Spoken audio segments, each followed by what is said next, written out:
হনুমান হচ্ছে ভগবানের খুব প্রিয়। কত প্রিয়? কতটা প্রিয়? আপনারা ভগবানের প্রিয় হতে চান? কারা কারা হতে চান হাত তুলবেন। খুব ভালো, দুহাত তুলছেন, ভালো তো, ভেরি গুড। কিন্তু ভগবানের প্রিয় হতে গেলে হনুমান যেভাবে ভগবানের সেবা করেছেন সেইভাবে আমাদেরকে জীবনকে উৎসর্গ করতে হবে। আমরা ভাবি যে আমরা যদি বড় কিছু করি তাহলে তাহলে কি হবে, ভগবান খুব সন্তুষ্ট। না, আমাদেরকে মনোভাবটা বদলাতে হবে। মনোভাবটা হওয়া উচিত ভগবান যেটা চায় সেটাই আমি করব। সেটা হচ্ছে ভক্তের লক্ষণ। আনুকূল্যেন কৃষ্ণ অনুশীলনম। ভক্তের উদ্দেশ্য হচ্ছে ভগবানকে সন্তুষ্ট করা।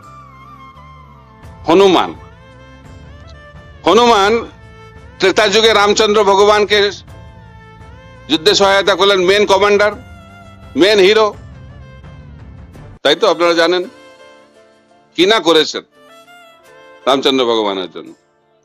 সব থেকে বড় বড় কাজগুলো হনুমান করেছেন। কিন্তু ত্রেতা যুগে যখন রামচন্দ্র ভগবান কৃষ্ণচন্দ্র ভগবান হিসেবে এলেন, তার কি অবস্থা হনুমানের? হনুমানকে ফ্ল্যাগ বানিয়ে দিলেন, কপিধ্বজ। অর্জুনের রথের উপর কি হচ্ছে? কে? হনুমান। যে ছিল হিরো এখন হয়ে গেল কি? জিরো। যে প্রধান নায়ক ছিল এখন হয়ে গেল কি? দর্শক।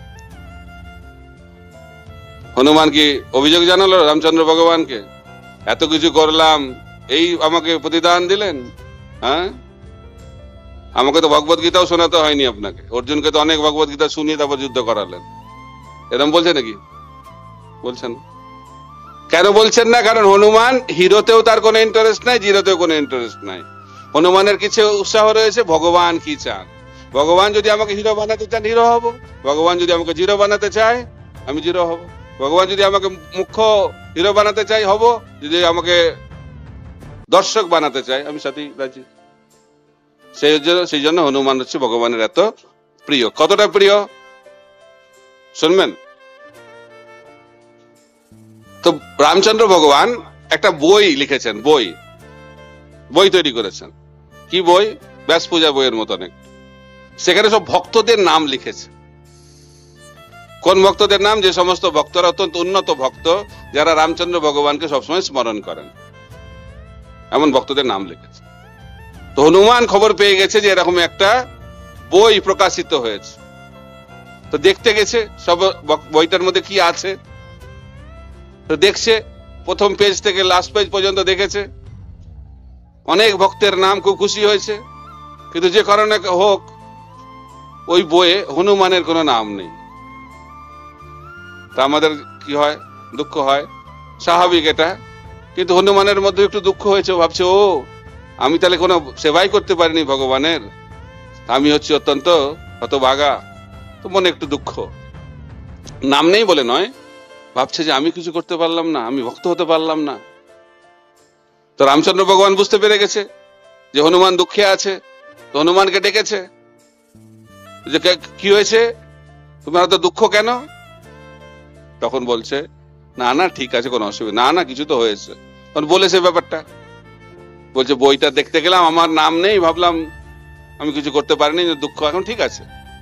বলছে, তুমি কোন বইটা দেখেছো? বলছে, একটা বইয়ের খবরই তো পেয়েছি। বলছে, না ওটা হচ্ছে পার্ট 1। পার্ট 1-এ সেই ভক্তের নাম লিখেছি যারা আমার কথা চিন্তা করে, আর পার্ট 2-তে সেই ভক্তের নাম আমি লিখেছি, সেই সমস্ত ভক্তদের নাম লিখেছি যাদের কথা আমি চিন্তা করি। তো হনুমান হচ্ছে, যাও পার্ট 2টা দেখে আসি কি কার নাম। তো পার্ট 2 দেখতে গেছে, প্রথম পেজ থেকে শেষ পেজ পর্যন্ত একটাই নাম, হনুমান।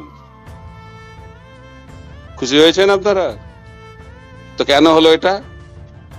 কারণ হনুমান তার জীবনটা উৎসর্গ করেছেন ভগবানকে সন্তুষ্ট করার জন্য।